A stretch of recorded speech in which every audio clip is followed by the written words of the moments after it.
শিরা ভরে যায়। 3 মা মেয়ে মোর্শেদকে ধরে রুমে নিয়ে আসে। মোর্শেদ এভাবেই হুটহাট করে বাড়ি ফেরে, কখনো কাক ডাকা ভোরে, কখনো নিশুতি রাতে, বা কখনো কাঠফাটা রোদে। মোর্শেদ মোড়লের এমফাইসিমা রোগটা ধরা পড়ে 7 বছর আগে। মোর্শেদের অ্যাজমা ছিল, আবার ধূমপানে খুবই আসক্ত ছিলেন, ফলে ফুসফুসের এই রোগটি খুব দ্রুত আক্রমণ করে বসে। মোর্শেদ খানিকটা সুস্থ হয়ে রাত 1টার দিকে ঘুমালেন। পূর্ণা প্রেমা রুমে গিয়ে শুয়ে পড়েছে।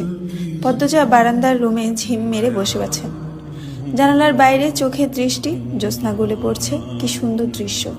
পদ্মজার মন বলছে মা আসবে তার খোঁজে, পুরোটা ঘটনা শুনতে আসবেই। সত্যি তাই হলো। কিছুক্ষণ পরই হেমলতা আসলো। আম্মা, বাতিটা নিভিয়ে দাও, বলল পদ্মজা, কণ্ঠ খাদে নামানো। হেমলতা বাতি নিভিয়ে পদ্মজার পাশে বসেন। পদ্মজা তৈরি ছিল, তবুও অপ্রস্তুত হয়ে পড়ে। খুব অস্বস্তি হচ্ছে, সে গোপনে দীর্ঘশ্বাস ছাড়ল। পদ্মজা তখন 4র্থ শ্রেণীর ছাত্রী, বয়স ছিল 10। খুব কম বয়সেই তাকে স্কুলে পাঠানো শুরু করেন হেমলতা। সেদিন নানা বাড়িতে সবার দাওয়াত পড়ে। হানিফ চলে যাবে সৌদিতে, তাই এত আয়োজন।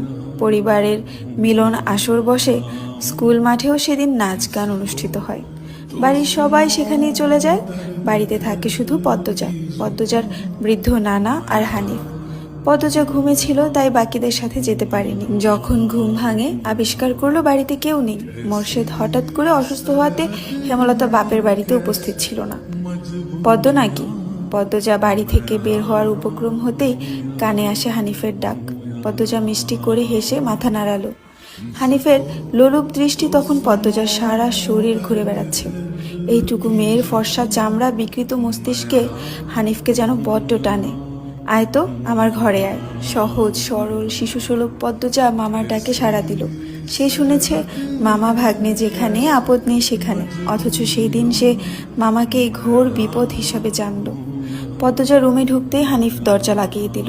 পদ্মজার মন কেমন করে ওঠে। হানিফের অদ্ভুত চাহনি